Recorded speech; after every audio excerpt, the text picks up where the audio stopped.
दोस्तों इमेजिन करो आप एक हॉस्पिटल में बैठे हो, सब जगह पेशेंट्स है, नर्स है, सामने डॉक्टर खड़े हैं एंड वो अजीब सी हॉस्पिटल वाली स्मेल भी आ रही है आपको। तभी लेफ्ट साइड से कुछ लोग चिल्लाते हुए आते हैं, अरे भाई चोरी हो गई, चोरी हो गई। तो आपको क्या लगता है क्या चोरी हुआ होगा? हॉस्पिटल में क्या चोरी हो सकता है? वेल आप सोच सकते हो सकता है किसी ने कैश चुरा लिया काउंटर से, या तो कोई प्रीशियस मेडिकल इक्विपमेंट होंगे, कुछ इस टाइप का हो सकता है जो चोरी हो गया हो। बट 18 अप्रैल 1955 को यूएसए के प्रिंसटन हॉस्पिटल में एक बहुत ही अजीब सी चोरी हुई थी। चोरी हुआ था एक दिमाग, जी हाँ, एक ह्यूमन दिमाग को ही चोरी कर लिया गया था। एंड वो कोई ऐसा वैसा दिमाग नहीं था, वो दिमाग था एल्बर्ट आइंस्टाइन का, सदी के सबसे बड़े वैज्ञानिक जिनने theory of relativity and photo electric effect जैसे अमेजिंग इन्वेंशंस लोगों को करके दिखाए थे एंड जिसके कारण उन्हें नोबेल प्राइज भी मिला था। अब एल्बर्ट आइंस्टाइन फेमस तो थे ही, तो उन्हें अच्छे से पता था कि जब वो मरेंगे तो लोग उनके अलग अलग बॉडी पार्ट्स को, स्पेशली ब्रेन को निकाल के कुछ ना कुछ रिसर्च करने लगेंगे। तो इसलिए उन्होंने पहले ही क्लैरिफाई कर दिया था कि मेरे मरने के बाद मेरी बॉडी को जला दिया जाए एंड कोई भी टाइप का एक्सपेरिमेंट मेरी बॉडी के साथ नहीं होना चाहिए। बट ये चीज नहीं हो पाई, क्योंकि जैसे ही उनकी डेथ हुई,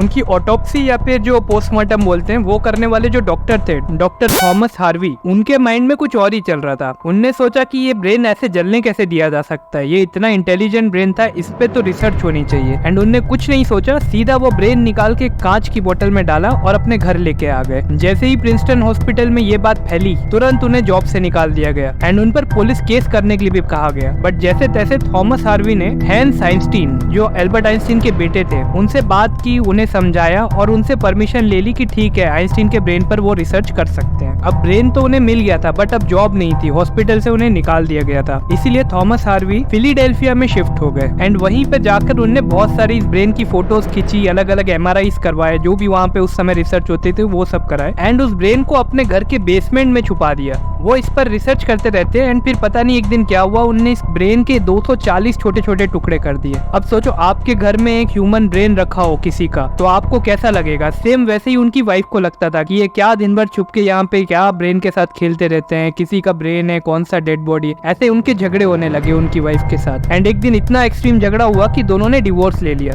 अब डॉक्टर हार्वी जो थे, उनने वो 240 ब्रेन के पीस उठाए एंड वुचिता कांसास करके एक जगह में शिफ्ट हो गए। वहां जाकर वो छोटे मोटे जॉब ढूंढने लगे एंड एक मेडिकल सुपरवाइजर का जॉब मिल गया उन्हें। तो इस जॉब के साथ जैसे ही उन्हें टाइम मिलता, वो फिर से अपने इस ब्रेन पर रिसर्च करना स्टार्ट कर देते। बट जब बहुत कोशिश हो गई, उन्हें समझ आ गया कि ये उनके बस की तो बात है नहीं एंड तब जाकर उन्हें इन छोटे छोटे पीसेस को अलग अलग न्यूरोपैथोलॉजिस्ट, मींस जो लोग ब्रेन वगैरह स्टडी करते होंगे, उनके पास भेजना स्टार्ट किया। एंड ये सब होने के 30 साल बाद, मींस 1985 में एल्बर्ट आइंस्टीन के ब्रेन पर पहला रिसर्च पेपर पब्लिश हुआ एंड उसके बाद फिर दूसरा एंड तीसरा एंड फिर लाइन लग गई। तो ये सारे रिसर्च पेपर से एक बात तो साफ थी, एल्बर्ट आइंस्टीन का जो ब्रेन था वो सिंपल ब्रेन नहीं था, कुछ तो उसमें अलग था। एंड जो मेन ऑब्जर्वेशन था वो था उनका लेफ्ट और राइट ब्रेन का कनेक्शन, वो थोड़ा कुछ ज्यादा ही स्ट्रॉन्ग था। तो जैसे कि आप जानते होंगे कि जब भी आप लेफ्ट हैंड यूज कर रहे हैं तो आपका राइट ब्रेन एक्टिव होता है, राइट हैंड यूज कर रहे हैं तो लेफ्ट ब्रेन एक्टिव होता है। तो उनका जो ये कोऑर्डिनेशन था वो एकदम अमेजिंग टाइप का था एंड शायद इसलिए वो इतने ज्यादा इंटेलिजेंट थे। तो आपको भी अगर चेक करना है कि आपका ब्रेन कितना स्ट्रॉन्ग है, कितना आपका कोऑर्डिनेशन है, तो अगर आप लेफ्टी हो तो राइट हैंड से सब्सक्राइब दबा देना एंड अगर आप राइटी हो तो लेफ्ट हैंड से लाइक दबा देना। तो मिलते हैं नेक्स्ट वीडियो में, तब तक के लिए टेक केयर।